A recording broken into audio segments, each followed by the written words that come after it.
My mother sent me a bill for $347,000 titled Cost of Raising a Failure and copied 63 family members. She wanted a public execution. Instead, I replied with just one photo. By the next morning, 62 relatives had blocked her. My grandmother was the only one who didn't. She didn't block my mother because she was already preparing to do something far worse. My name is Ava Hernandez. I am 29 years old. I have paid my own rent for 7 years. I buy my own groceries. I pay my own taxes. I live a quiet life in a small apartment in Philadelphia where the walls are thick enough to drown out the city, but thin enough to remind me that I am surrounded by people, yet completely alone. I prefer it that way. Silence has always been safer than the noise of my family, but silence is not what my mother wanted for Mother's Day. It was 10 in the morning on Sunday. The sun was cutting through my blinds, hitting the dust motes dancing in the air. My phone sat on the kitchen counter, vibrating against the granite. I ignored it at first. Mother's Day is a minefield in the Caldwell family. If you call too early, you are waking her up.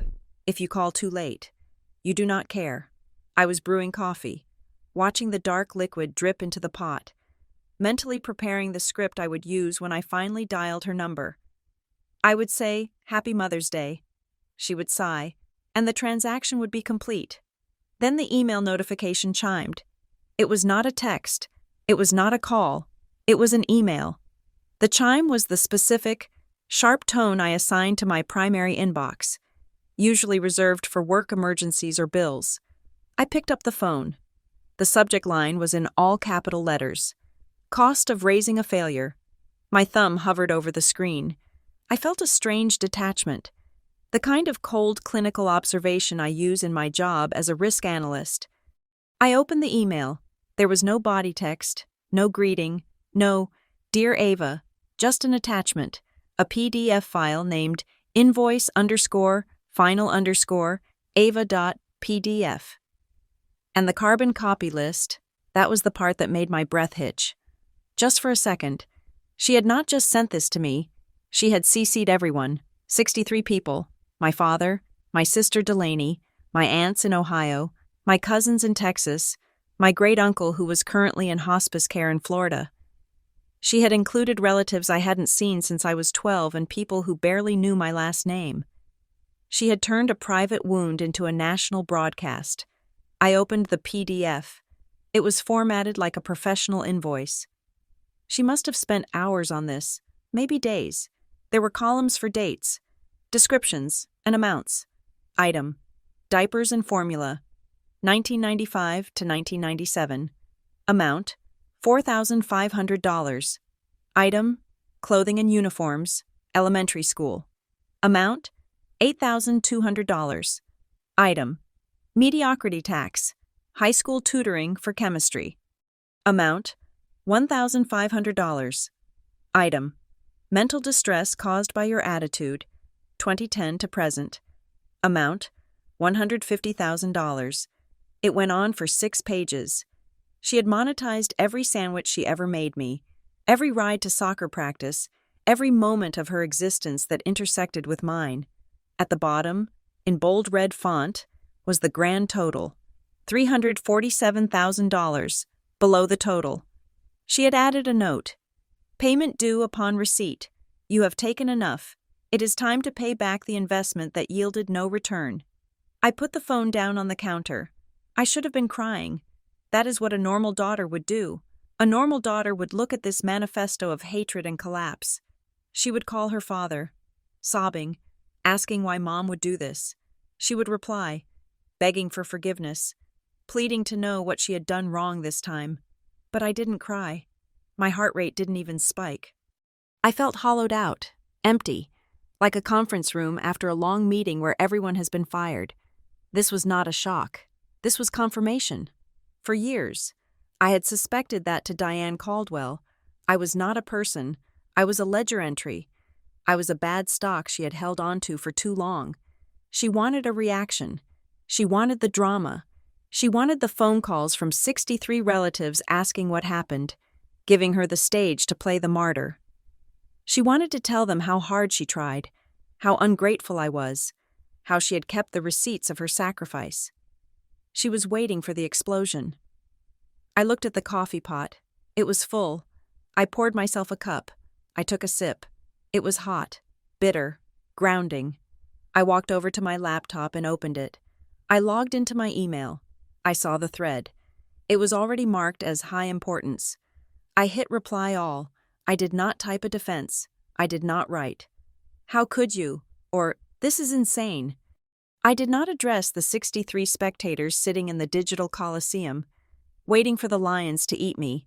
I simply clicked the paperclip icon. I navigated to a folder on my desktop that I had created 3 years ago. It was hidden inside a folder named Taxes, inside another folder named Receipts. The folder was just called Insurance. There were many files in there. I chose just one, an image file. I attached it. I stared at the screen for 3 seconds. I hit send. Then I put the laptop down and went to the window to watch the traffic on the street below.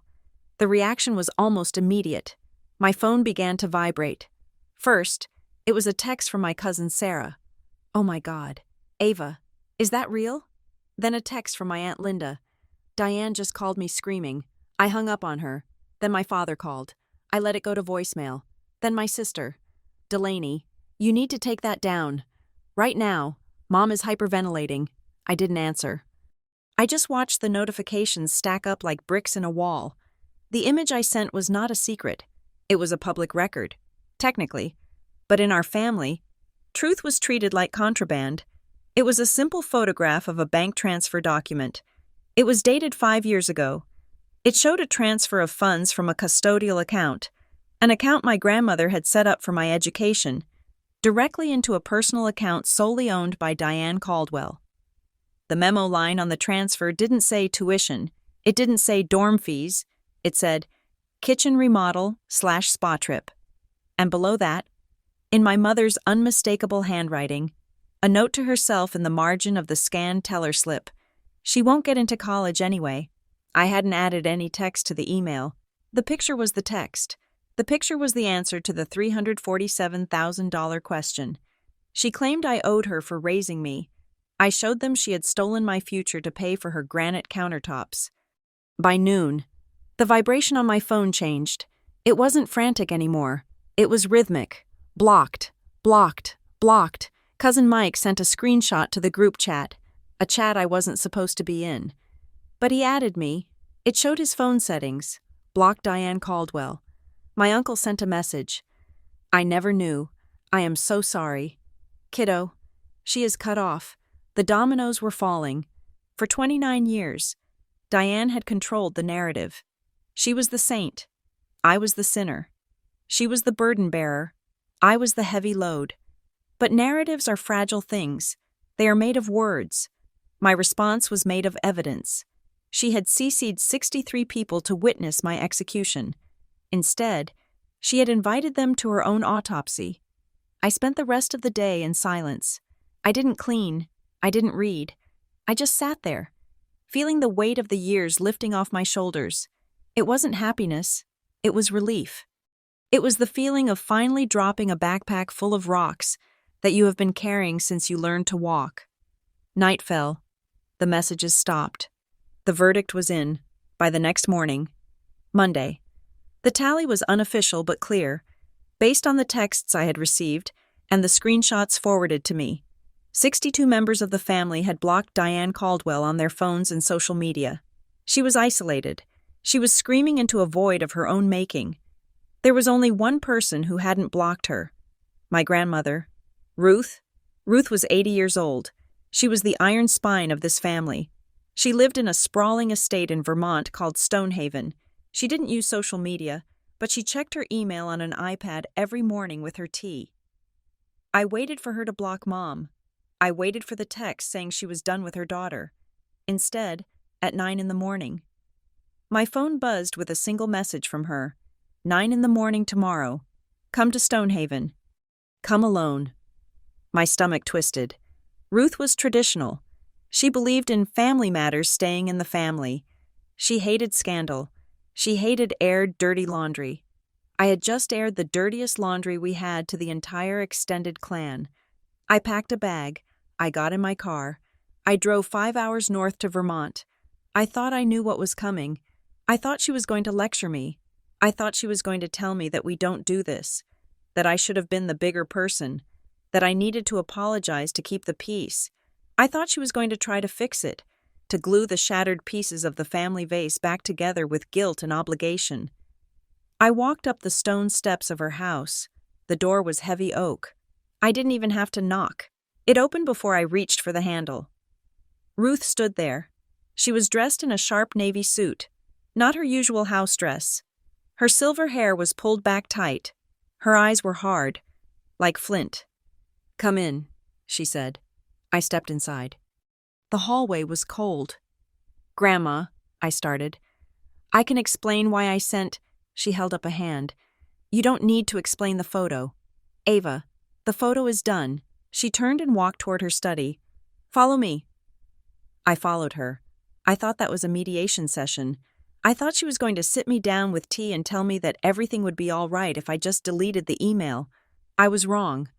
This wasn't a mediation. It wasn't comfort. As she opened the door to her study, I saw the piles of documents covering her mahogany desk. I saw the lawyer sitting in the corner. I saw the forensic accountant I recognized from the news sitting in the other chair. This wasn't an intervention. It was a sentencing. I work as a senior financial risk analyst at Brasswater Meridian Audit Group in downtown Philadelphia. My office is on the 14th floor. A glass-walled box that smells faintly of commercial carpet cleaner and expensive espresso. It is a world of absolute binary certainty. In my line of work, a number is either correct or it is wrong. A ledger balances or it does not. There is no gray area in a spreadsheet. If a column of figures does not add up to the total at the bottom, we do not ask the column how it feels or if it tried its best. We find the error. We isolate it, and we correct it. I am very good at my job because I have been training for it since I was 5 years old. I just didn't know I was in training. I thought I was just surviving my childhood. I live 20 minutes from the office in a neighborhood called Ridgecrest Row. My apartment is a one-bedroom walk-up on the 3rd floor. The paint is a neutral beige. The furniture is functional and purchased with my own money, and the refrigerator is stocked with food I bought with my own paycheck. I have never asked my parents for a dime since the day I turned 18. I paid my own tuition through student loans and work-study programs. I paid for my own car, a used Honda that rattles when I go over 60 miles per hour. I pay my own dental insurance. I built this life to be a fortress of independence. I thought that if I cost them $0, they could not complain about the price. I was wrong. In the Caldwell economy, zero cost does not mean zero liability. My sister, Delaney, is 3 years older than me. If I am the error in the spreadsheet, Delaney is the projected profit that beat quarterly expectations. She is a corporate litigator for a firm that has 3 names on the door and a lobby full of marble. She has the hair that bounces when she walks, the smile that disarms judges, and the kind of effortless charisma that makes waiters give her free appetizers. To my mother, Diane, Delaney is a successful investment. When Delaney graduated law school, we rented a private room at a steakhouse. There were speeches. There was a cake with a gavel made of fondant. Diane spent the entire night holding Delaney's hand, telling everyone within earshot that her daughter was going to change the world.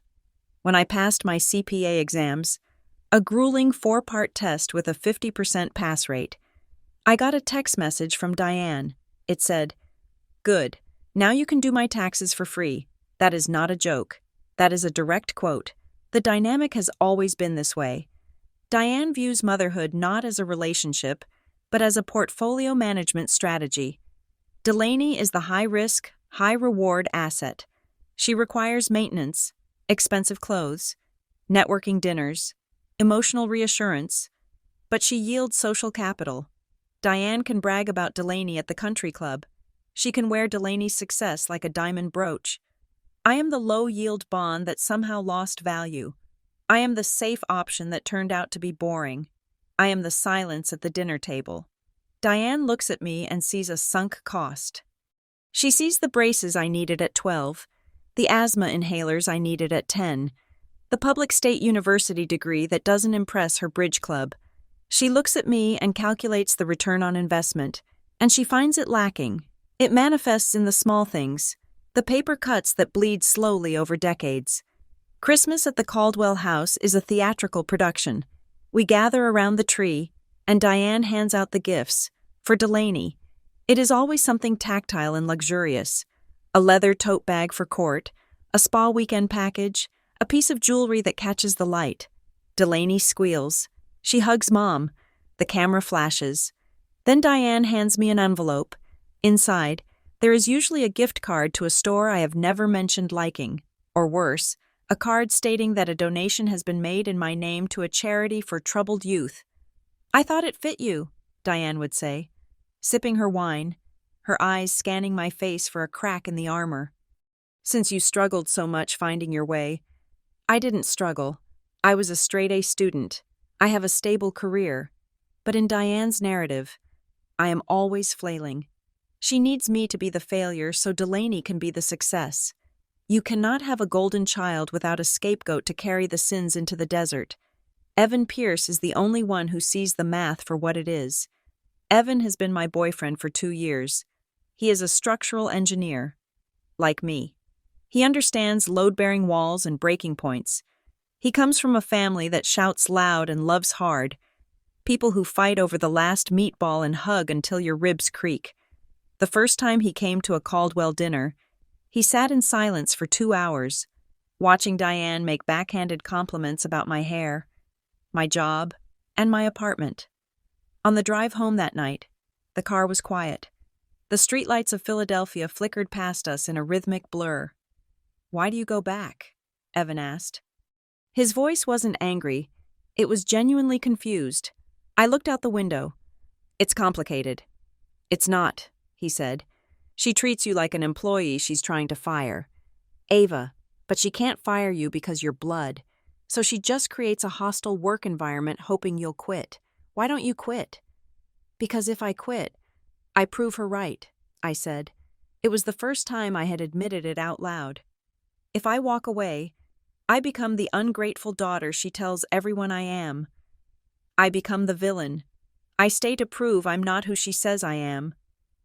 Evan reached over and took my hand. His palm was warm. "You're trying to win a game where she writes the rules. Ava, you can't win. The score is rigged." He was right. I knew he was right.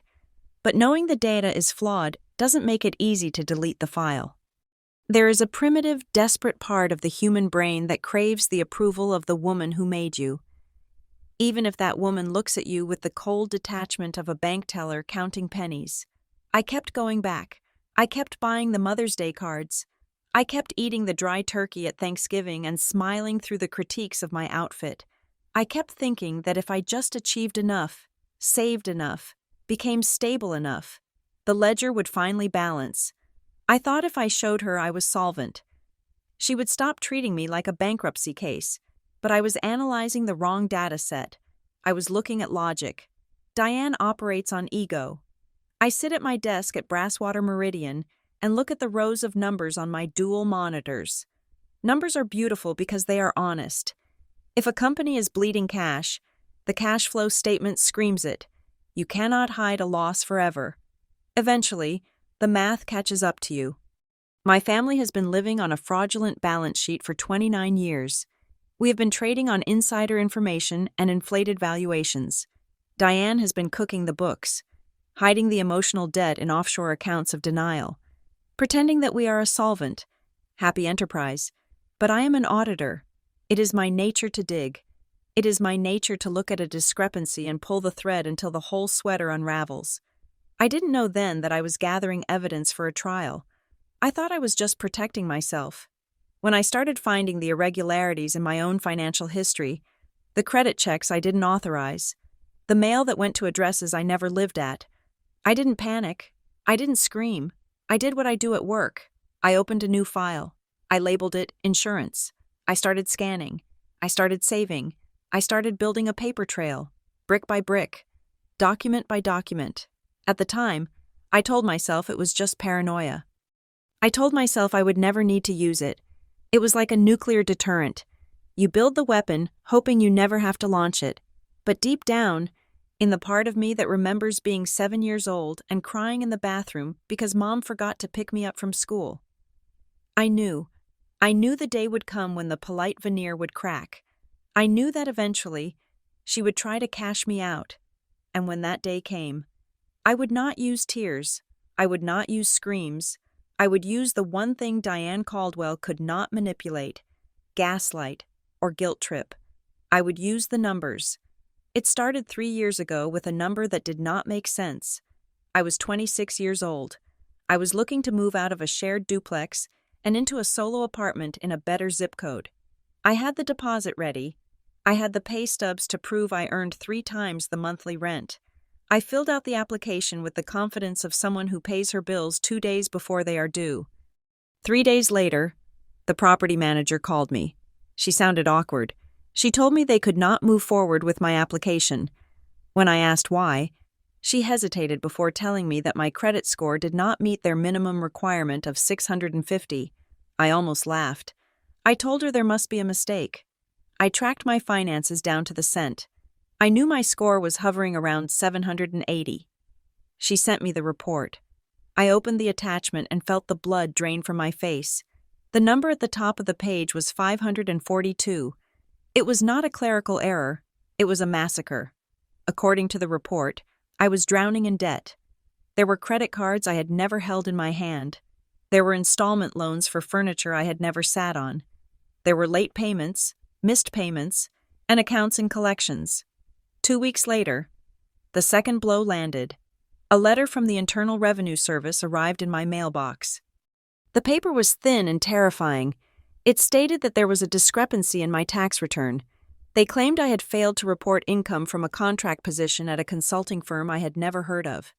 According to them, I owed thousands in back taxes and penalties. I did not call my mother.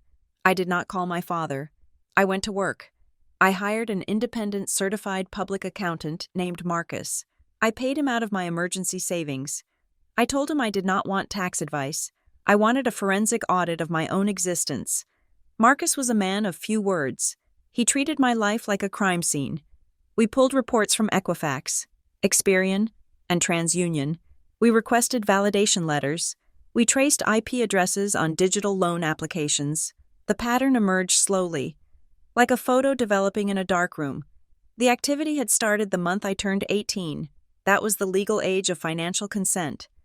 It was the moment my Social Security number became a distinct entity from my parents, capable of incurring its own debt. On October 14th, 10 days after my 18th birthday, a credit card was opened in my name. The billing address was my college dorm, but the shipping address for the physical card was my parents' house in the suburbs. The first purchase was for $2,000 at a high-end home goods store. I remembered that month. I remembered coming home for Thanksgiving and seeing a new leather sectional in the living room. I remembered Diane running her hand over the armrest, telling me how she had found a way to make the house nice for us, how she sacrificed to make our home beautiful. She had bought it with my credit rating. The trail continued: a store card for a jewelry retailer, a personal loan used to pay off a different credit card, one that belonged to Diane, a contract job filed under my Social Security number, likely to shift the tax burden off someone else's ledger. I sat in Marcus's office. Looking at the stack of papers, the total fraudulent debt was nearly $45,000. "You have 2 choices," Marcus had said, sliding a pen across the desk. "You can pay it, which admits liability, or you can file a police report for identity theft. If you file the report, we can get these removed, but you have to name the perpetrator." I looked at the addresses. I looked at the signatures. They were shaky forgeries of my own name, but the loops on the A were unmistakably Diane's style. If I filed a police report, I would be arresting my mother. I was 26. I was weak. I wasn't ready to put handcuffs on the woman who gave birth to me. I wasn't ready to explain to my father that his wife was a criminal. So I chose a third option. I consolidated the debt myself. I lived on rice and beans for 2 years. I paid off the $45,000 that I didn't owe, but I kept the papers. I scanned every single document, the credit applications with the false addresses, the receipts for the leather sofa, the jewelry, the consulting fees, the IP logs that traced back to the router in my parents' house. I created a folder on my encrypted drive. I named it Insurance. I didn't tell Evan. I didn't tell Delaney. I just let the folder sit there. Growing in size as I added new discoveries, it was my nuclear option. I told myself I would never use it. I told myself that if I just paid it off, the bleeding would stop. And for a while, it did. My credit score recovered. The IRS audit was cleared after I paid the penalty, but the silence was deceptive. Last month, Diane sent out a mass email. The subject line was Family Reunion, the homecoming. She announced that we were all gathering at Grandma Ruth's estate in Stonehaven, Vermont, for a weekend of celebration and unity. She wrote about how important family was, how we needed to reconnect, how life was short. I read the email and felt a cold prickle on the back of my neck. Diane does not do unity. Diane does theater.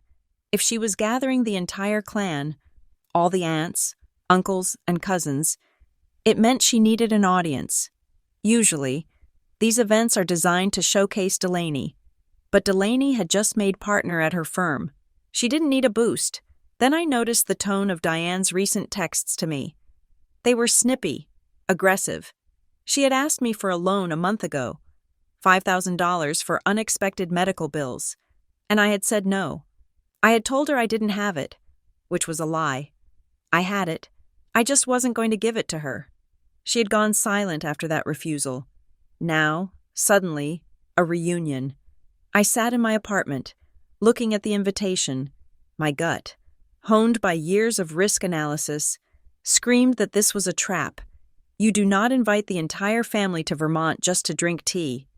You invite them to witness something.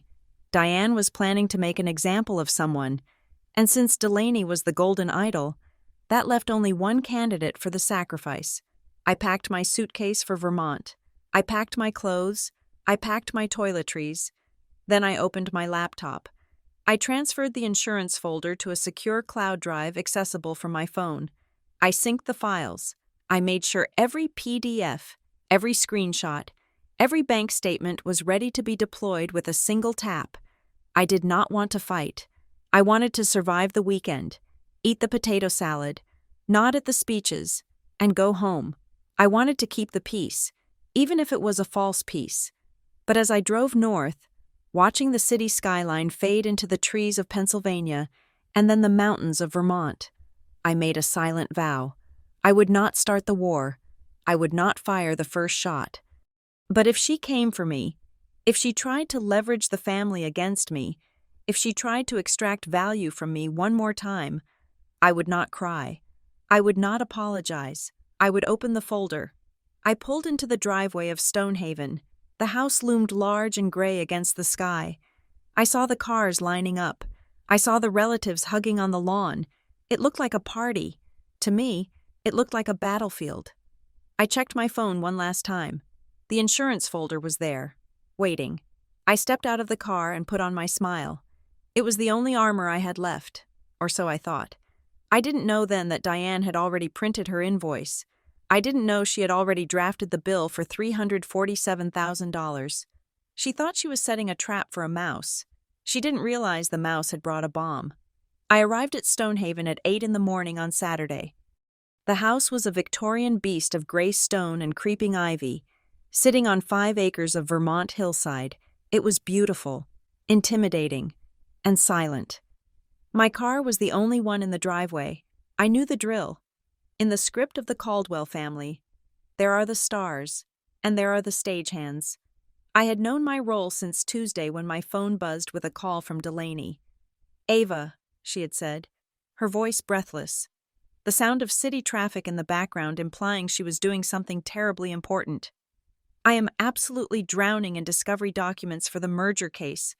I know Mom said noon, but someone needs to get there early to make sure Grandma's kitchen is prepped. You know how the caterers are. Would you mind? You are just so much better at the logistics than I am." "Sure," I had said. "I'll handle it." "You're a lifesaver," she cooed. I'll bring the wine. We'll celebrate when I get there. So there I was, 4 hours before the guests were due, wearing an apron over my jeans, peeling 5 pounds of potatoes because Diane insisted that homemade is better, even though she wasn't the one holding the peeler. I set the tables in the Great Hall, 63 place settings, 63 forks, 63 knives, 63 linen napkins folded into swans. I checked the seating chart Diane had emailed me. It was political gerrymandering. She had placed the wealthy relatives near the head of the table where she would sit. She had placed the poorer cousins, the ones who might ask for money, near the drafty windows. She had placed me at the children's table. I was 29 years old. By noon, the air in the house had changed. It smelled of roasting rosemary, expensive perfume, and judgment. The gravel in the driveway crunched under tires. The fleet arrived, SUVs from Connecticut, sedans from Ohio, and finally, a sleek silver Porsche convertible. Delaney had arrived. I watched from the kitchen window as she stepped out. She looked like she had been professionally lit. She was wearing a cream-colored cashmere sweater that probably cost more than my first car, and distressed jeans that were tailored to look casual. She carried a wooden crate of vintage wine in her arms like a baby. Diane was out the front door before the engine stopped ticking. "There she is!" my mother screamed. It was a sound of pure, unadulterated delight. She ran down the steps and embraced Delaney, nearly knocking the wine crate over. "Oh, look at you. You look exhausted. My poor baby. Come in, come in. Let me get you a drink." I wiped my hands on a dish towel and walked out to the hallway. "Hi, Delaney," I said. Delaney looked up, flashing that 1,000-watt smile. "Ava! Oh my God! Thank you so much for handling everything. The traffic was a nightmare." She handed me the heavy crate of wine without asking if I was ready to take it. "Could you pop these in the cellar to breathe?" "Thanks, sweetie." She swept past me, arm in arm with Mom, talking about a judge she had charmed in Manhattan. I stood there holding the crate, feeling like the hired help. By 2 p.m, the house was full. The noise level was deafening. Cousins were chasing each other through the corridors. Uncles were debating politics in the living room. Aunts were inspecting the dust on the mantelpieces. To anyone else, it looked like a joyous reunion. To me, it felt like the lobby of a courthouse before a high-profile trial. I circulated the room with a tray of appetizers I had made. Gougere with Gruyere cheese. I moved through the crowd, offering food, accepting the half-hearted hellos. "Ava, you look healthy," Aunt Linda said, her eyes scanning my outfit, looking for a brand name and finding none. "Still at that accounting firm?" "Audit," I corrected. "And yes." "That's nice," she said, already looking over my shoulder. "Oh, is that Delaney? Her hair is magnificent." Diane was holding court by the fireplace. She had a glass of Chardonnay in one hand and was gesturing expansively with the other. A circle of relatives had formed around her. "It wasn't easy," I heard her say, her voice dropping to a dramatic whisper that carried perfectly across the room. "Raising 2 girls alone after Gordon checked out mentally. I mean, the financial sacrifice. You have no idea. The lessons, the tutors, the clothes. I wanted them to have everything I didn't have." She paused for effect. "Some investments pay off. Some, well, you just keep loving them anyway, right?" She looked directly at me across the room. The circle of relatives turned their heads to follow her gaze. For a second, I was the specimen under the microscope. I didn't flinch. I just held the tray of cheese puffs steady. Suddenly, a hand gripped my elbow. It was firm, bony, and strong. I turned. It was Grandma Ruth.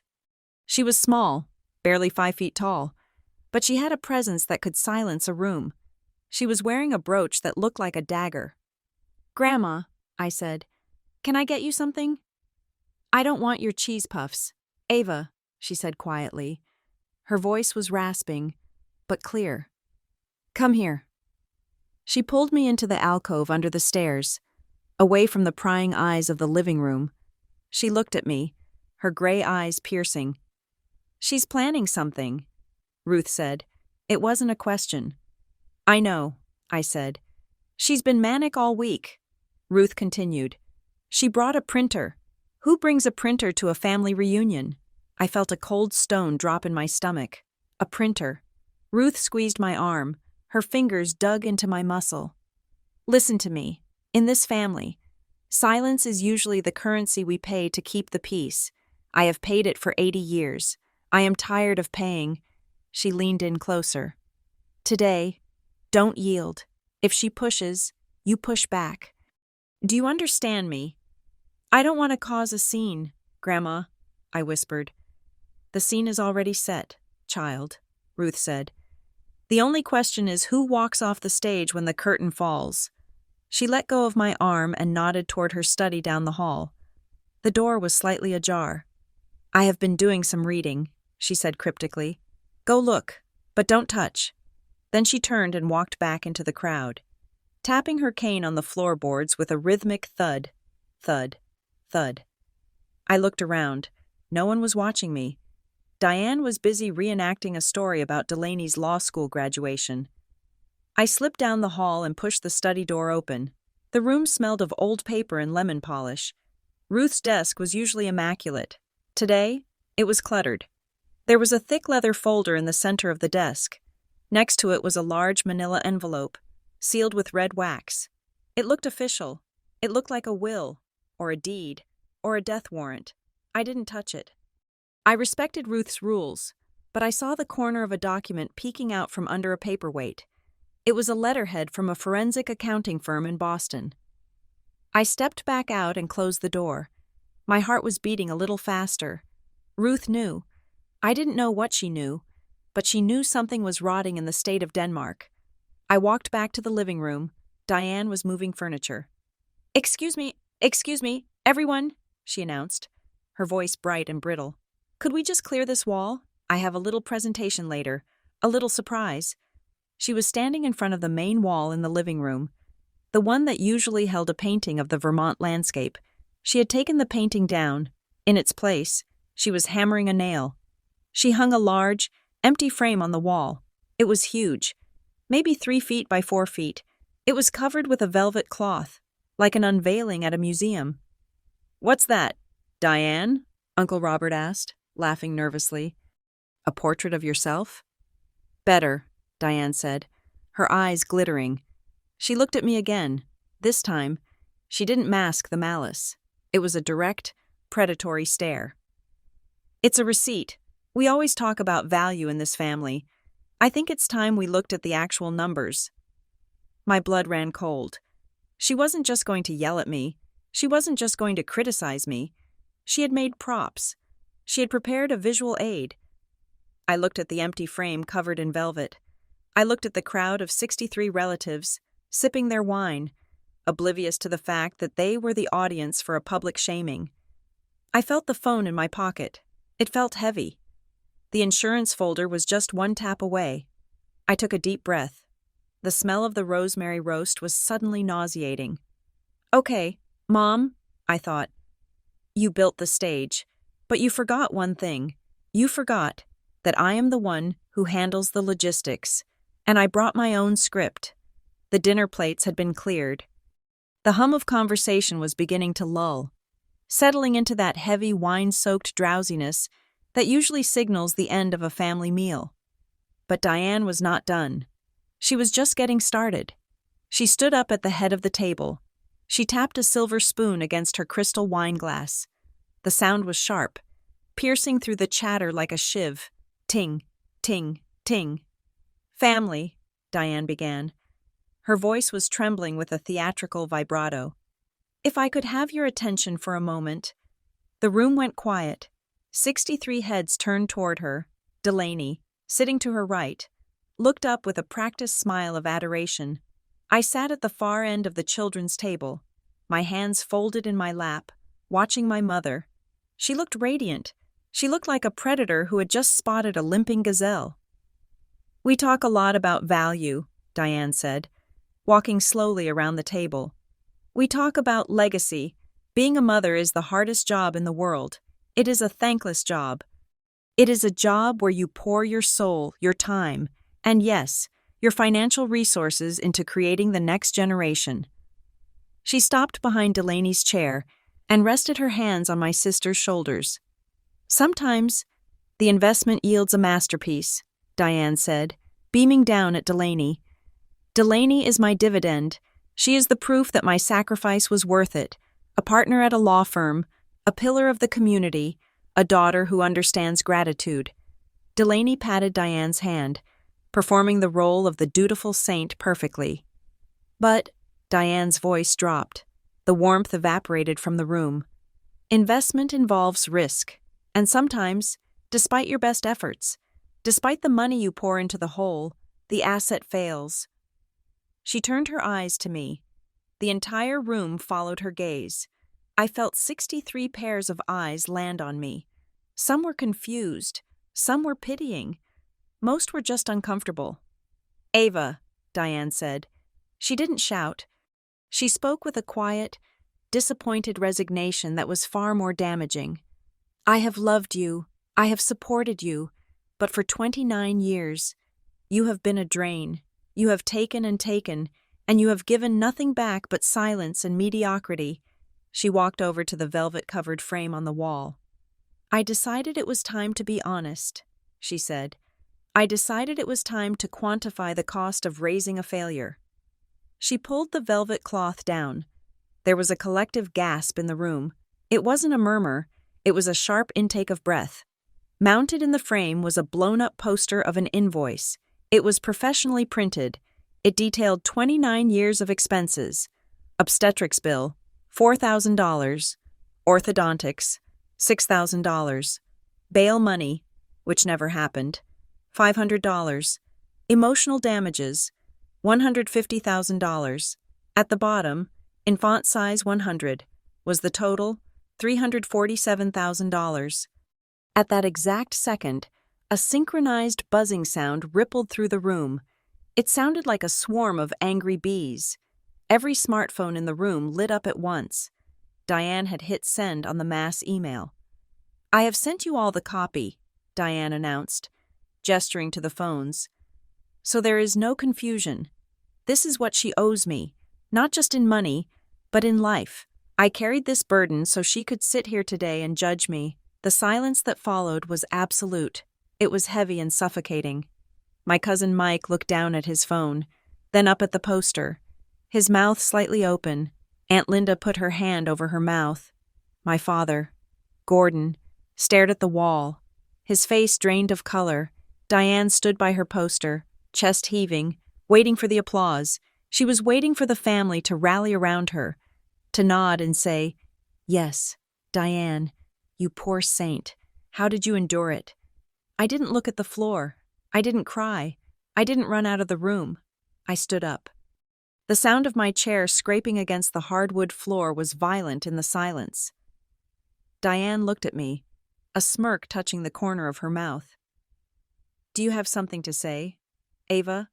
Are you finally going to apologize?" I looked at her.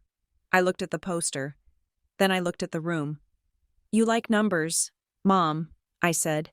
My voice was steady. It was the voice I used when presenting a risk assessment to a board of directors.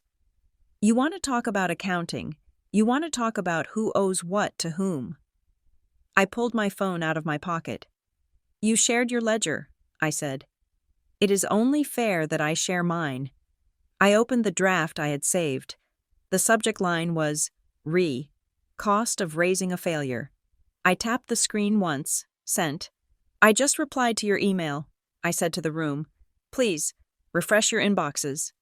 For 3 seconds, nothing happened. Diane frowned, looking confused. Then, the sounds began. Ding, chime, buzz, whoosh. It was a digital domino effect. One by one, the relatives looked down at their screens. I watched the faces. I saw the confusion turn to shock. I saw the shock turn to horror. My Uncle Ben, a banker from Chicago, was the first one to react. He zoomed in on the image attached to my email. He adjusted his glasses. He looked at the screen, then he looked at Diane, then back at the screen. Diane, Ben said. His voice was not friendly. What is this? It's nothing, Diane snapped, her confidence faltering for the first time. It's just her trying to deflect.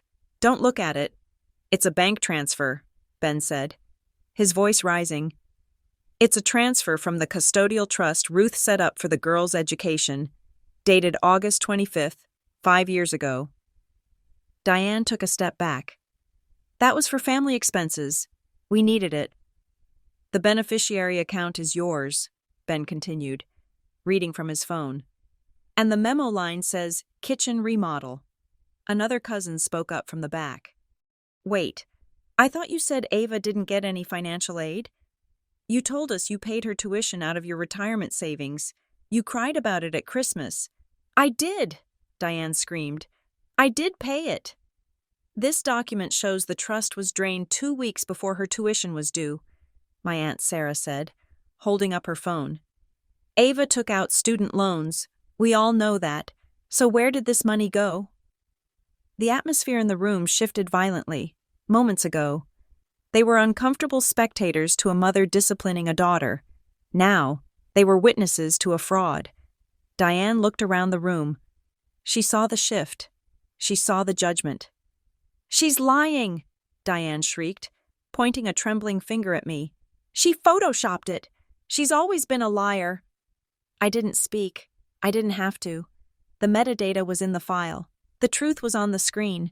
I looked at my father. Gordon was staring at his phone. He wasn't looking at the money. He was looking at the note in the margin of the document, the one captured clearly in the high-resolution scan. She won't get into college anyway. He looked up at Diane. His eyes were wet, but not with sadness, with betrayal. Diane, he whispered, you told me the market crashed. You told me the trust fund was lost in the recession. Diane backed up until she hit the wall, right next to her framed invoice. The juxtaposition was cruel. On the wall, her claim that I cost her $347,000 on the screens in everyone's hands, the proof that she had stolen $50,000 from her own child. It's a misunderstanding, Delaney said, standing up suddenly, her voice high and panicked. Mom handles the finances. I'm sure there's a logical explanation. Sit down, Delaney, Grandma Ruth said. Ruth hadn't looked at her phone. She was sitting at the other end of the table, cutting a piece of steak with surgical precision. She didn't look up. The explanation is coming, Ruth said. But we aren't done with the emails yet, are we, Ava? I looked at Diane.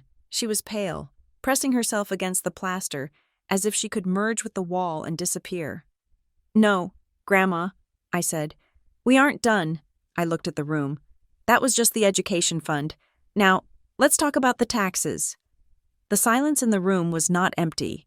It was heavy, filled with the invisible weight of data traveling from my server to 63 smartphones. The image on their screens was high definition. It was a digital scan of a wire transfer confirmation from the custodial account number ending in 4099. This is a mistake, Delaney said, her voice trembling slightly. She stood up, smoothing her skirt, trying to regain the command she usually held in courtrooms. Mom, tell them it's a mistake. It's probably just a routing error from when you consolidated the family accounts. It is not a routing error, I said. My voice was calm. I didn't shout. I didn't need to. The numbers were shouting for me. And it wasn't consolidated. I tapped my phone again. I'm sending a second document now. Please check your inboxes. Ding, ding, ding. The sound rippled through the dining hall like a contagion. The first document you are looking at, I explained, addressing the room as if I were leading a quarterly audit meeting, is the withdrawal of $55,000 from the educational trust Grandma Ruth established for me in 1997. The terms of the trust were simple. Half for Delaney, half for me. The money was to be released solely for tuition or room and board upon acceptance to an accredited university. I pointed to the screen on my Uncle Ben's phone. He was sitting 3 seats away from Diane, his face gray. Uncle Ben, I said, you managed the branch where these accounts were held for 10 years. Look at the transaction code. What does OD withdrawal mean in that specific banking system? Ben looked up. He didn't want to answer. He looked at Diane, who was breathing hard, her chest rising and falling beneath her silk blouse. Then he looked at Grandma Ruth. Ruth gave a microscopic nod. It means owner draw, Ben said, his voice raspy. It means the custodian of the account withdrew the funds personally. It wasn't a payment to a third party. It was a cash transfer to the custodian's checking account. Thank you, I said. And the date on the transfer? August 15th, Ben read. 10 years ago. August 15th, I repeated. 2 weeks before I started my freshman year at State. 2 weeks before Mom told me, with tears in her eyes, that the market had crashed and my college fund had been wiped out. She told me I had to apply for emergency student loans. She told me the economy took my future. I turned to look at Diane. She was no longer pressing against the wall. She had stepped forward, her hands clenched into fists. We needed it, Diane burst out. The tears came instantly, a sudden, violent flood that I had seen 1,000 times. You have no idea what it costs to run this family. Ava, your father's business was struggling. The roof needed repairs. I did it to keep a roof over your head. I borrowed it. I intended to put it back. You intended to put it back? I asked. Yes, she sobbed, turning to the relatives, her arms open wide in a plea for sympathy. I am a mother.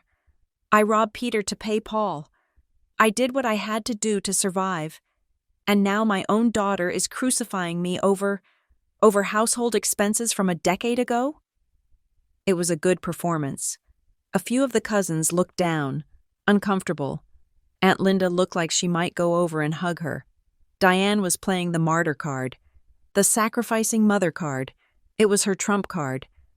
That brings us to the second document, I said, cutting through her sobbing. The one you all just received. I waited. If the money went to household survival, I said, then explain the invoice from Marblestone Imports, dated August 20th, 5 days after the withdrawal. My father, Gordon, finally moved. He picked up his phone. He had been staring at the tablecloth. But now he lifted the device with shaking hands. What is this? Gordon asked. His voice was barely a whisper, but in the silent room, it sounded like a gunshot. It's the receipt for the Italian Carrara marble countertops in the kitchen, I said. And the deposit for the sunroom extension. That, Gordon stammered. Diane, you told me your parents gave you that money. You told me it was an early inheritance gift from Ruth. She lied, Ruth said from the end of the table. Ruth didn't shout. She just sliced through the air with 2 words. She put down her knife and fork. I never gave her a dime for that renovation. I told her it was ostentatious. Diane whipped her head around to look at her mother. Mom, don't. And the receipt for the spa weekend in Sedona, I continued, relentless. $4,000, September 3rd, the same week I was signing the promissory note for a loan with a 6.8% interest rate, a loan I am still paying off today. I looked at my mother. You didn't spend my college fund on the roof, Mom. You spent it on granite and facials. You didn't rob Peter to pay Paul. You robbed me to pay yourself. It's just money, Diane screamed. The mask of the martyr fell off, revealing the cornered animal beneath. It's just money. Ava, I gave you life. I gave you everything. You're so petty, counting pennies while I... It's not about the money, I interrupted. It's about the fact that you watched me work 2 jobs in the cafeteria while you were picking out backsplash tiles. It's about the fact that you let me believe I was unlucky, when really, I was just robbed. Delaney stepped in again. She walked over to Diane and put an arm around her, glaring at me. That is enough, Ava, Delaney hissed. Look at her. She's hysterical. You've made your point. We can discuss the accounting errors later. In private, you are embarrassing the family. Accounting errors? Uncle Ben laughed. It was a dry, humorless sound. Delaney, I worked in compliance for 30 years. A direct transfer from a custodial trust to a personal account, followed by luxury spending, isn't an error. It's embezzlement. If she weren't the trustee, she would be in jail. Delaney froze. She looked at Ben, then at the documents on her phone. She was a lawyer. She knew what the word embezzlement meant. She knew that misunderstanding didn't cover a paper trail this thick. I didn't know, Delaney stammered, stepping slightly away from Diane. I mean, Mom handles the books. I assumed. You assumed what? I asked. That the money for your graduation party came from thin air? That the down payment for your condo was magic? Don't you drag your sister into this, Diane yelled. She wiped her face, smearing mascara across her cheek. She deserves everything she has. She is special. She is the beneficiary of my theft, I finished for her. The room was dead silent. The 63 relatives were no longer eating.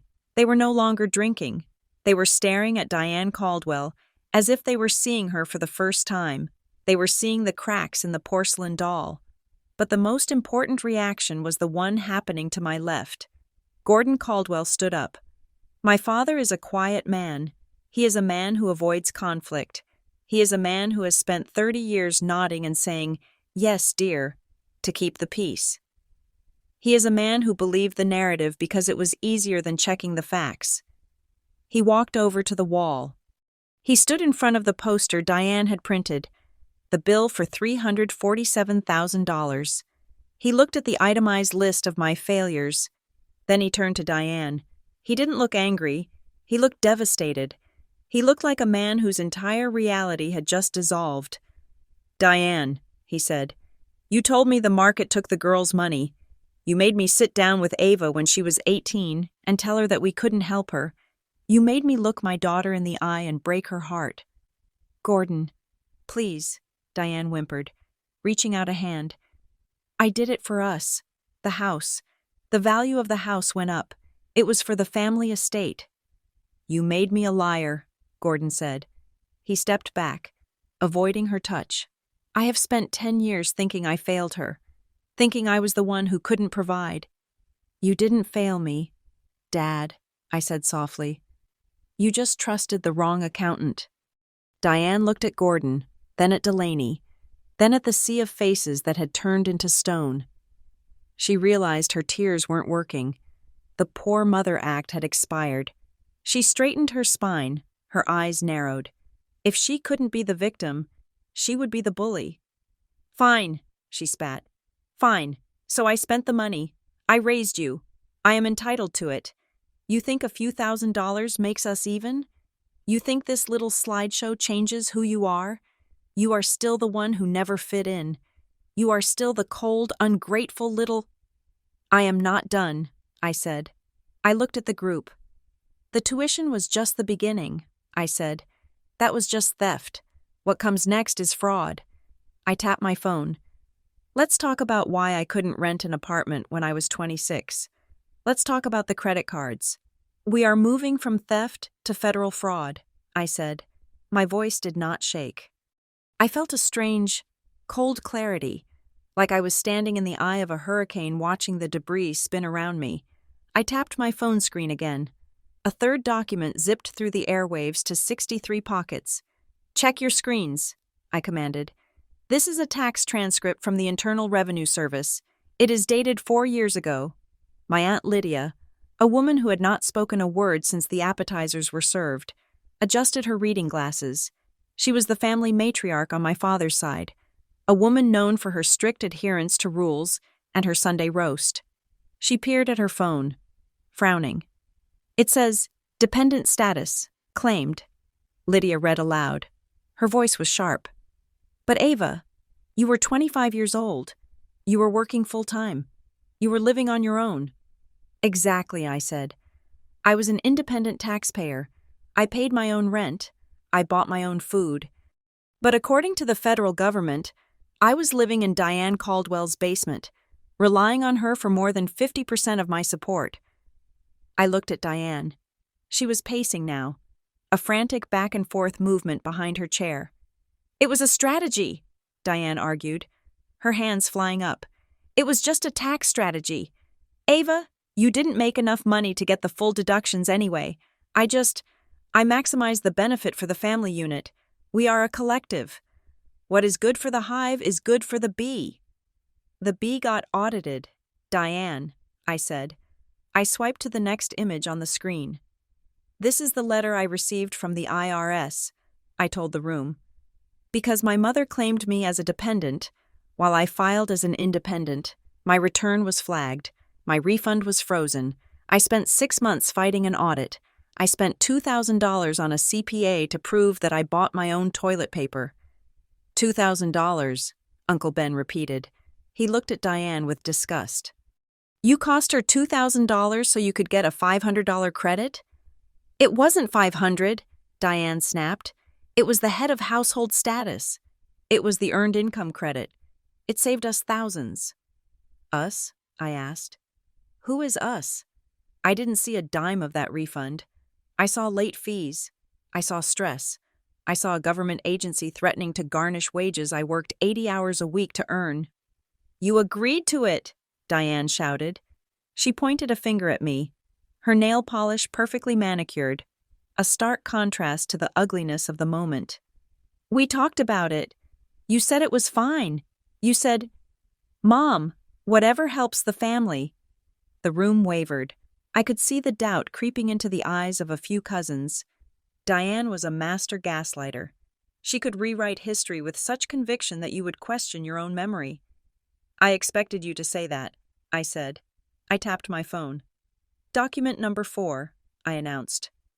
An email thread dated April 14th, 4 years ago, subject line, Why did you claim me? On 63 screens, the truth materialized in black and white text. From Ava, to Diane, Mom, my tax return was rejected. The accountant says someone already claimed my social security number. Did you do this? I told you explicitly in January that I am filing my own taxes. I need you to amend your return immediately. From Diane, stop being dramatic. I needed the deduction. You don't need the money as much as we do. Stop being selfish and deal with it. Aunt Lydia looked up from her phone. She took off her glasses and placed them on the table with a deliberate click. Selfish, Lydia said. The word hung in the air. She called you selfish for wanting to file her own taxes legally? Lydia turned to Diane. Diane, I have defended you for 30 years. I thought you were just high-strung. I didn't know you were a criminal. I am not a criminal, Diane screamed. Her voice cracked, hitting a pitch that made the crystal glasses vibrate. I am a survivor. You don't know what it's like. Gordon's business wasn't bringing in enough. I had to be creative. Creative, I said. Is that what you call opening a business in my name without my knowledge? Diane stopped pacing. She froze. Her eyes went wide, the pupils dilating in pure panic. She didn't know I had found that one. She thought she had buried it deep enough. What are you talking about? Delaney asked. She sounded small now, her confidence eroded by the relentless tide of evidence. Tell them about Ava Consulting LLC, I said to Diane. Tell them about the small business you registered in Delaware using my name, my social security number, and your home address. Diane said nothing. She couldn't speak. She was hyperventilating. I found it when my credit report showed an inquiry for a business line of credit, I said. I dug deeper. This company has been open for 7 years. It has reported losses every single year. It has been used to write off business expenses like car leases and family vacations. I looked at my father. Dad, I said, you remember that trip to Cabo for your anniversary? The one Mom said she saved up for with coupons? Gordon nodded slowly. He looked like a man waking up from a 20-year coma. That wasn't savings, I said. That was a business retreat for Ava Consulting, written off against a business that doesn't exist, using my credit profile as the guarantor. I signed nothing, Gordon whispered. No, I said. But I supposedly did. I sent the final image of this batch. This is the application for the business credit card, I said. Look at the signature at the bottom. It was a scrawl. It looked vaguely like my name, but the slant was wrong. It was the same slant that was on the permission slips for my elementary school field trips. It was Diane's handwriting, trying to disguise itself as mine. That is forgery, Uncle Ben said. That is identity theft. That is a felony. Diane, a federal felony. I did it to protect us, Diane shrieked. She grabbed the back of her chair, her knuckles white. We were drowning. We needed the credit lines. Ava had a clean slate. Her credit was perfect. Why shouldn't we use it? She is my daughter. She owes me her credit score after I gave her life.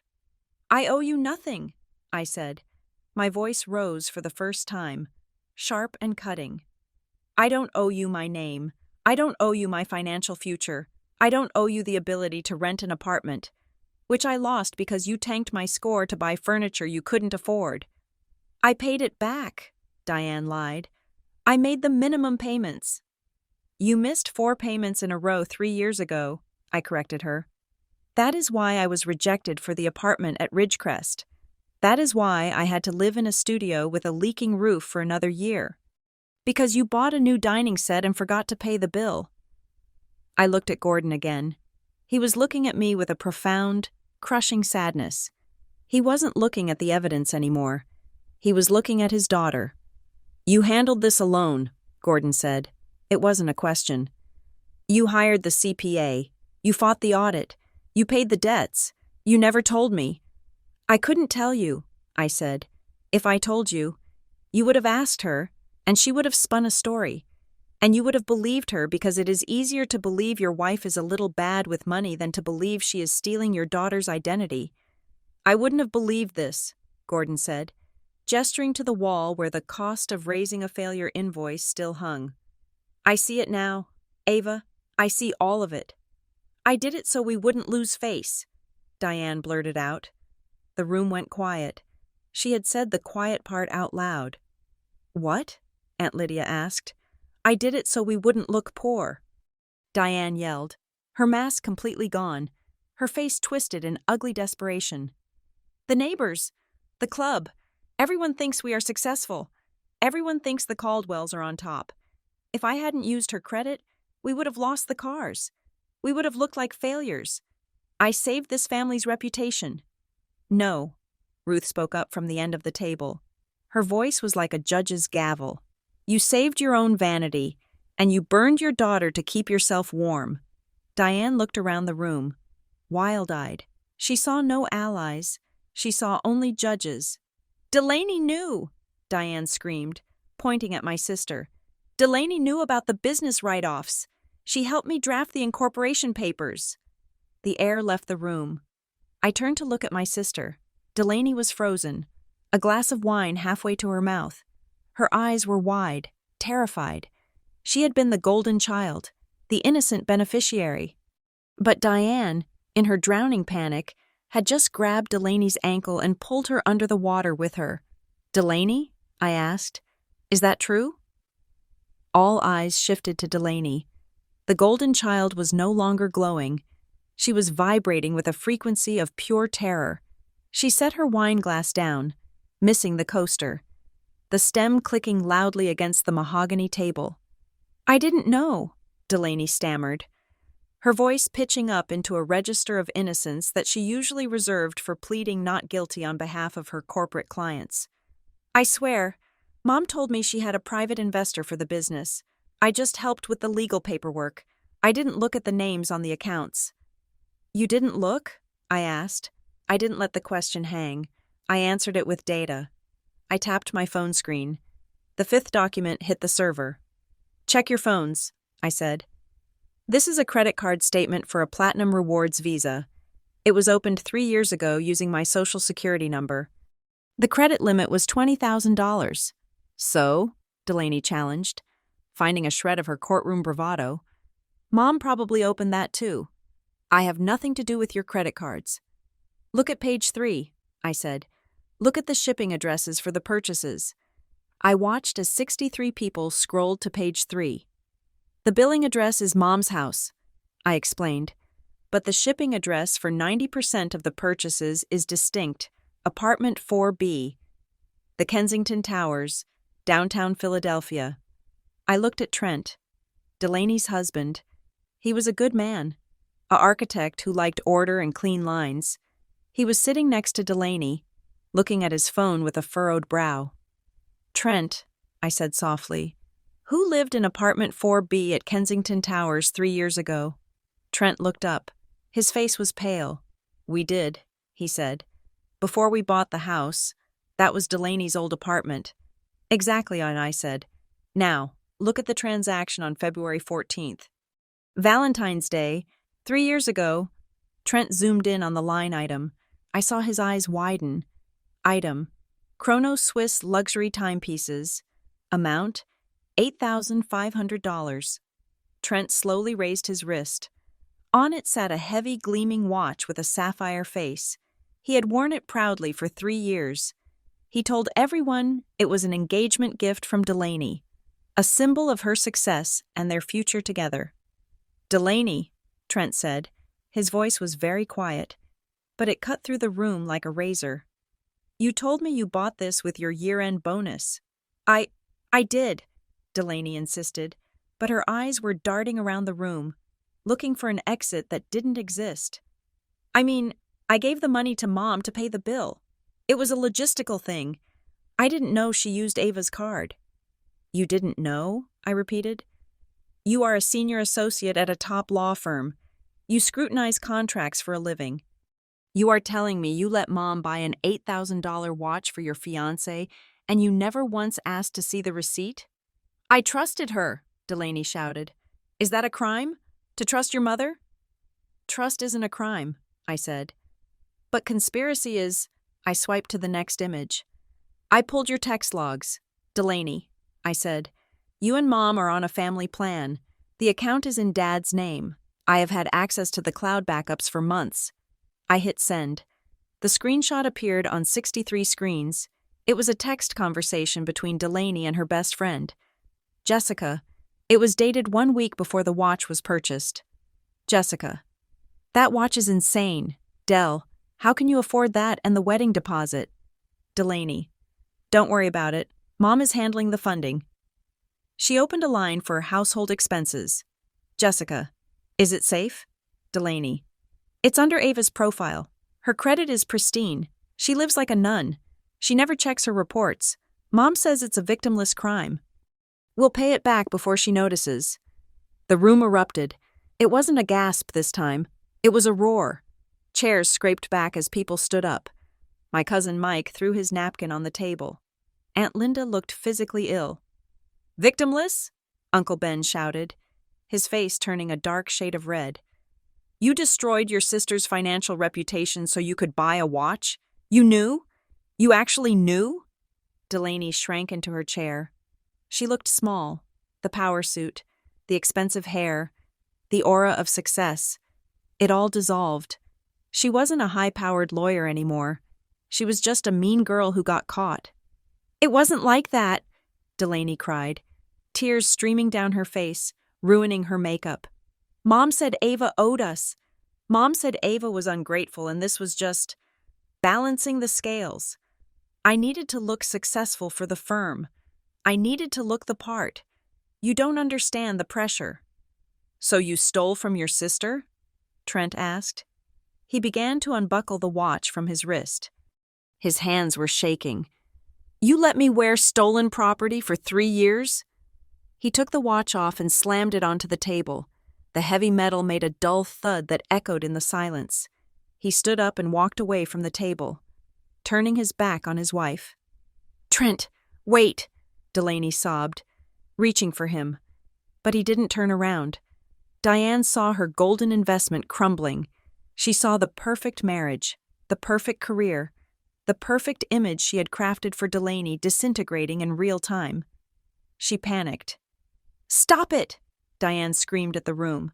She ran over to Delaney and wrapped her arms around her, shielding her from the glares of the family. "Leave her alone. She did what she was told. I told her it was okay. I told her Ava wouldn't mind." "Ava wouldn't mind?" my father asked. Gordon was standing very still. You stole her identity. You committed fraud. And you dragged Delaney into it. You corrupted our daughter. Diane, you didn't just hurt Ava. You turned Delaney into a criminal. We did it for the family, Diane wailed, clutching Delaney tight. We did it so we could hold our heads up. Look at this house. Look at this dinner. Who paid for the catering? Who paid for the wine? Me. I did it. I carried the load. You paid for it with credit cards in my name that are currently 90 days past due, I said coldly. The caterers aren't paid. Mom, the check is going to bounce on Monday. Diane froze. The relatives began to murmur. The shock was turning into anger. These were people who prided themselves on honesty, on hard work. They were looking at Diane and Delaney not as family, but as parasites. This is sick, Cousin Mike muttered loud enough for everyone to hear. This is absolutely sick. I want to go, someone else said. I can't be here. Diane looked at the sea of turning backs. She looked at the poster on the wall. Cost of raising a failure. It mocked her now. The numbers on it were fake. The numbers on the phones were real. She turned on me. Her face was contorted with pure, unadulterated hatred. Delete it, she hissed. Delete the emails. Recall them. Tell them it was a prank. Tell them you forged it. No, I said. I am your mother, she screamed, stepping toward me. I command you.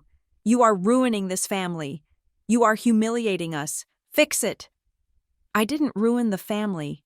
Mom, I said, standing my ground. I just turned on the lights. If the room is dirty, that's not the fault of the light switch. You ungrateful little witch! Diane lunged for my phone, but Uncle Ben stepped in between us, blocking her path. Don't touch her, Diane, Ben warned. His voice was low and dangerous. You've done enough. Diane recoiled. She looked at Delaney, who was sobbing into her hands. She looked at Trent, who was staring out the window. She looked at Gordon, who was looking at her like she was a stranger. You think you've won?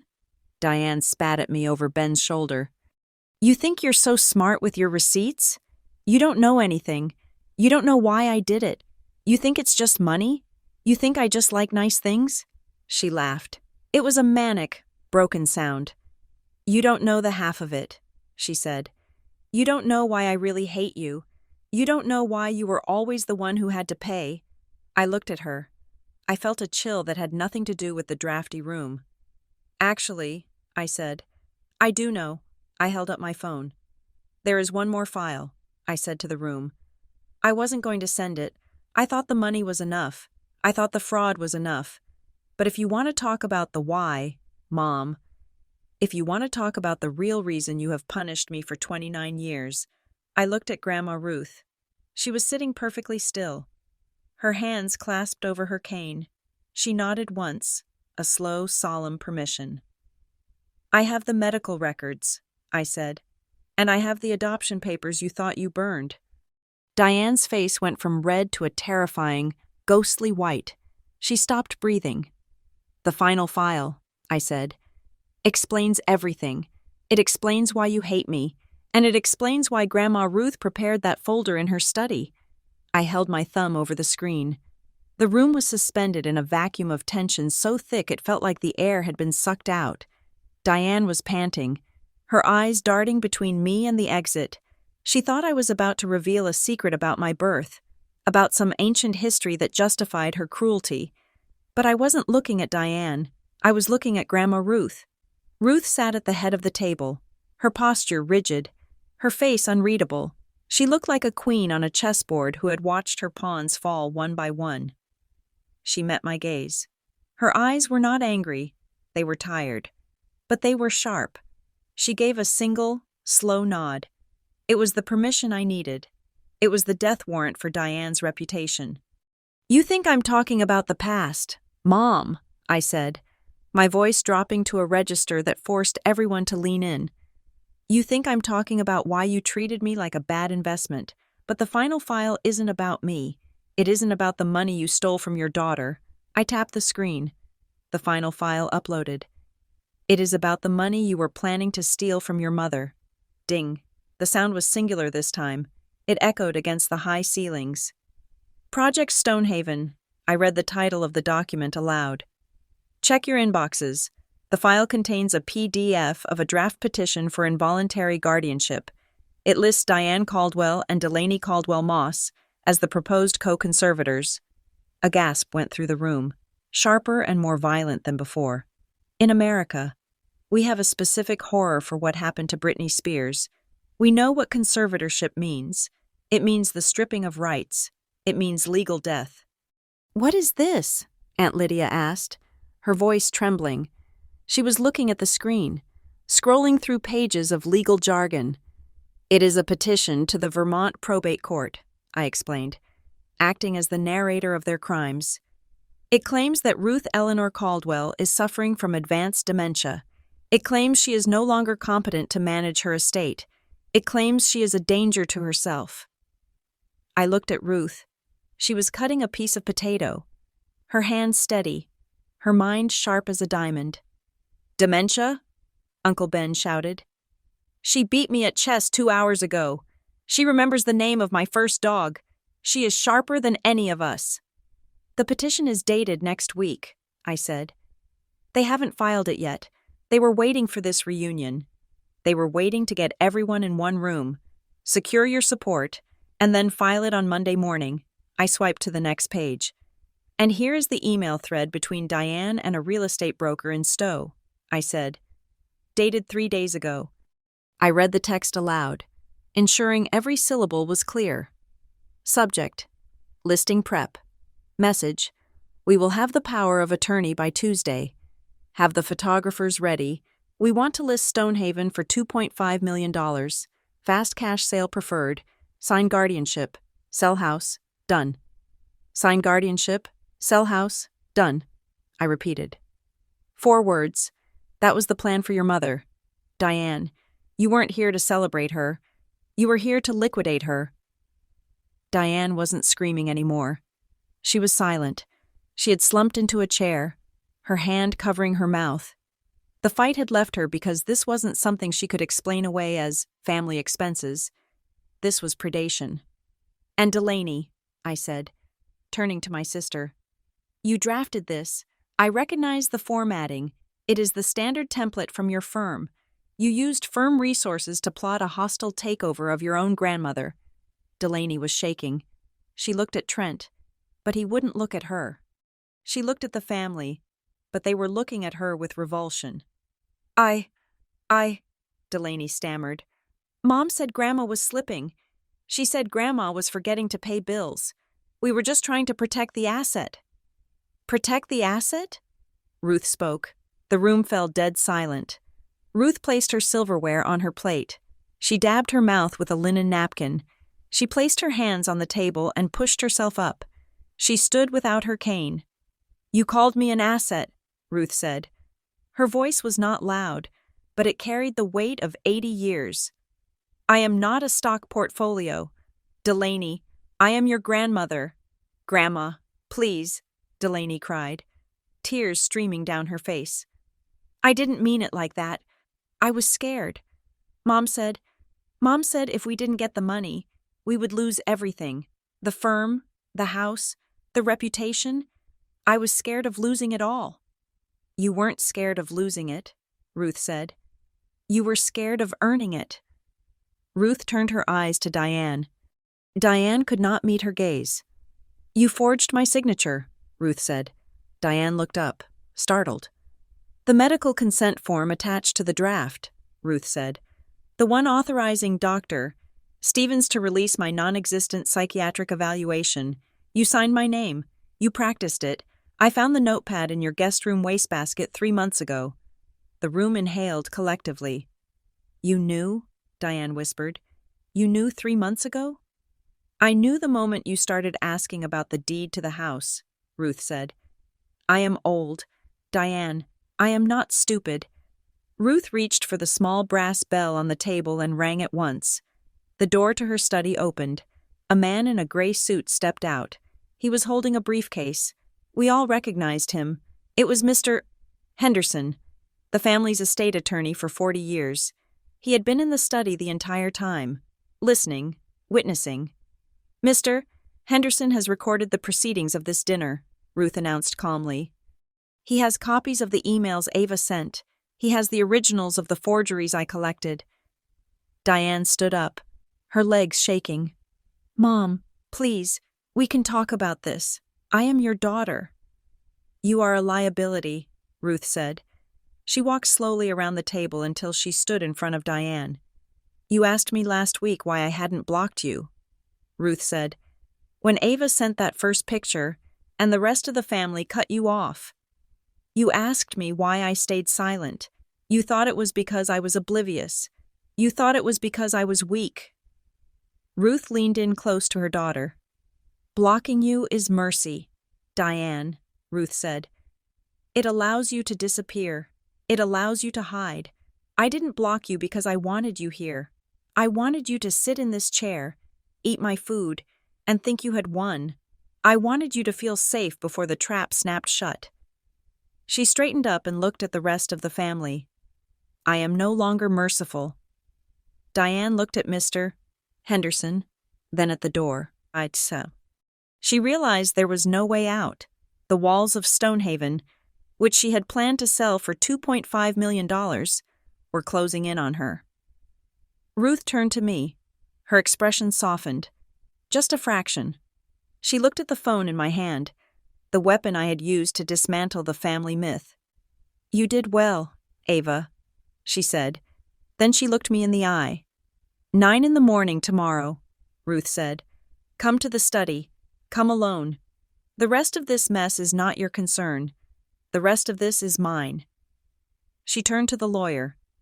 Mr. Henderson, please show my daughter and my granddaughter to their cars. They are trespassing. Ruth didn't wait for a response. She turned and walked out of the dining room, her footsteps steady, leaving behind a room full of shattered illusions and a silence that felt like the end of the world. I watched Diane and Delaney being escorted out. Diane was sobbing, a raw, ugly sound. Delaney was silent, staring at nothing. I looked down at my phone. The battery was at 12%. I had destroyed my family in less than 2 hours. I put the phone in my pocket. I poured myself a glass of wine from the bottle Delaney had brought. I took a sip. It tasted like vinegar. But the air tasted like freedom. At 9 o'clock the next morning, the sun was shining brightly over the Vermont hills. Indifferent to the wreckage inside Stonehaven, I walked down the hallway toward Grandma Ruth's study. The house was quiet. It was the heavy, exhausted silence of a battlefield after the cannons have stopped firing. I knocked on the heavy oak door. Enter, Ruth's voice came through. Clear and command. I stepped inside. The room smelled of old books and fresh coffee. Ruth was sitting behind her desk. To her left was Mr. Henderson, the estate attorney. To her right was a man I did not know, but he had the sharp, hungry look of a forensic accountant. There were no tea and cookies. There were stacks of files. Sit down, Ava, Ruth said. I sat. I expected a lecture. I expected her to tell me that while I was right, I should not have done it so publicly. I expected the family unity speech. I was wrong. Mr. Henderson has been busy since last night, Ruth began, folding her hands on the desk. We have executed a few changes. I want you to be the first to know. Mr. Henderson slid a document across the desk. It was thick. This is the third codicil to your grandmother's last will and testament, Henderson said. His voice was dry as dust. It was signed, witnessed, and notarized at 3 a.m. I looked at the paper. We have restructured the estate, Ruth said. Diane was operating under the assumption that she was the heir apparent. She believed that no matter what she did, biology would guarantee her a payday. She was incorrect. Ruth leaned forward. Diane has been reduced to the statutory minimum required by Vermont state law to prevent her from contesting the will. She gets a nominal stipend. It is enough to keep her above the poverty line, but not enough to buy granite countertops. She has been removed as the executor. She has been removed as the trustee. She has been stripped of all power of attorney. And Delaney? I asked. Delaney is a lawyer, Ruth said, her eyes hardening. She knows the law. She broke it. She conspired to defraud a senior citizen. She has been removed from the will entirely. I felt a shock go through me. Entirely? She has her education, Ruth said. She has her career. Assuming she can keep it after the ethics investigation, that is her inheritance. Ruth turned to the forensic accountant. Show her the rest. The accountant handed me a folder. We have initiated a full forensic audit of the family assets, he said. As of 8 this morning, we have frozen all accounts where Diane Caldwell is a signatory. She cannot access the trust. She cannot access the joint accounts. She cannot even access the safety deposit box. We are clawing back the funds she misappropriated. And for you, Ruth said, sliding a check across the desk. I looked at it. It was a check made out to the Department of Education. The amount was exactly the balance of my student loans, down to the cent. I am not paying your debt, Ava, Ruth said firmly. I am returning what was stolen from you. The trust was yours. The theft was hers. This is restitution. Mr. Henderson is also filing disputes with the credit bureaus regarding the fraudulent cards. We are providing the police reports to clear your name. My breath hitched. Police reports? I told you, Ruth said, her voice dropping to a terrifying whisper. I said I would do something far worse than blocking her. She picked up a document with a blue seal. This is a formal criminal complaint filed with the state prosecutor's office. Ruth said, It charges Diane Caldwell with elder abuse, attempted financial fraud, and forgery of medical documents. It charges her with identity theft regarding your credit profile. I stared at her. Grandma, you're sending Mom to prison? I am sending a criminal to face the law. Ruth corrected me. She is the one who committed the crimes. I am simply the one handing over the evidence. She wanted a bill. Ava, she wanted to talk about costs. Well, this is the cost. Ruth looked out the window, where a black sedan was pulling into the driveway. It wasn't a family member. It was a process server. She thought I was weak, Ruth said softly. She thought she could sign my name and sell my home while I was still breathing in it. She forgot that I am the one who taught her how to write. I left the study 10 minutes later. I felt lightheaded. Downstairs, the drama was reaching its final act. Diane was standing in the foyer, her suitcases packed. She looked haggard. Her eyes were red and swollen. When she saw the process server hand her the envelope, she didn't scream, she just collapsed. She sank to the floor, clutching the papers, wailing a low, animal sound of despair. 62 relatives were still in the house or on the grounds. Not one of them moved to help her.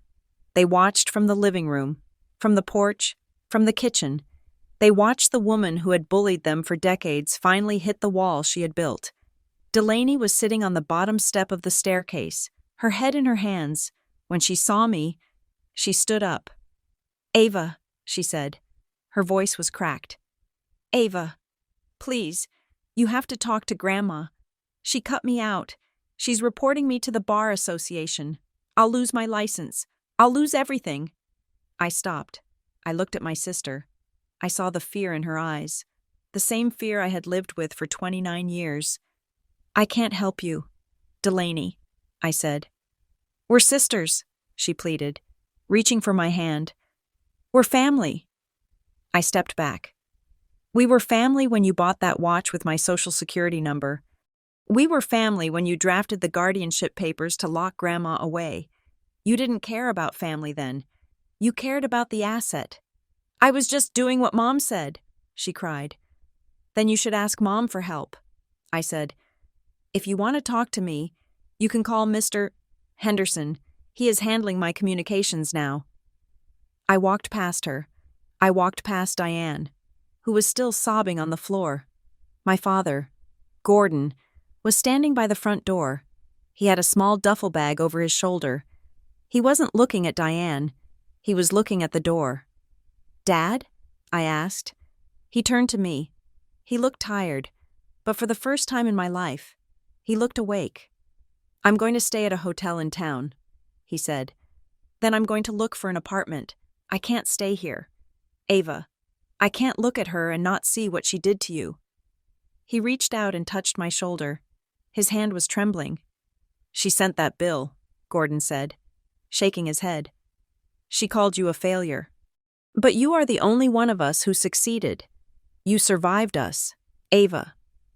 He pulled me into a hug. It was brief, awkward, and real. "You are my daughter," he whispered. "You are not an investment. You are not evidence. You are just my daughter, and I am sorry I was too blind to see you." He walked out the door, past the crying woman he had been married to for 30 years, and didn't look back. I walked to my car. The air outside was crisp and cold. The leaves were rustling in the wind. I got in and closed the door. The silence inside the car was different now. It wasn't the silence of repression. It was the silence of peace. I checked my phone. I had a text from Evan. "Did you survive?" I smiled. I typed back. "I didn't just survive. I won." 6 months later, my credit score hit 780. It was just a number. But to me, it looked like a trophy. The legal battles were still ongoing, but they were distant noise. Diane was facing probation and heavy fines. Delaney was suspended from her firm. Evan and I moved into a new house in the suburbs. It has a big kitchen and no marble countertops. It has a guest room that we are turning into an office for my new consulting business. A real one this time. I was driving home from work yesterday. The sun was setting, casting long shadows across the road. I looked down at my hands on the steering wheel. They were steady, for years. My hands had shaken whenever I thought about my mother, whenever I saw an email from her, whenever the phone rang. Now, they were still. I thought about the bill, $347,000, the cost of raising a failure. She was right about the cost. But she was wrong about who paid it. I had paid it in anxiety. I had paid it in shame. I had paid it in the years I spent thinking I wasn't good enough. But as I turned into my driveway and saw the lights of my own home glowing in the twilight, I realized the transaction was finally closed. The bill was just paper. The debt was imaginary. And for the first time in 29 years, I owed absolutely nothing to anyone. I turned off the engine, stepped out into the cool air, and walked into the rest of my life. Thank you so much for listening to this story. It was a wild ride, and I hope you enjoyed seeing justice served as much as I enjoyed writing it. I would love to know where you are tuning in from today. Are you listening from your car, your kitchen, or maybe your office like Ava? Please drop a comment below and let me know your location and what you thought of Grandma Ruth's final move. If you want more stories like this, please make sure to subscribe to the Morgan Revenge Stories channel. Hit that like button and smash the hype button to help this story get recommended to more people. Your support means the world to me. Stay safe, and remember, always keep your receipts.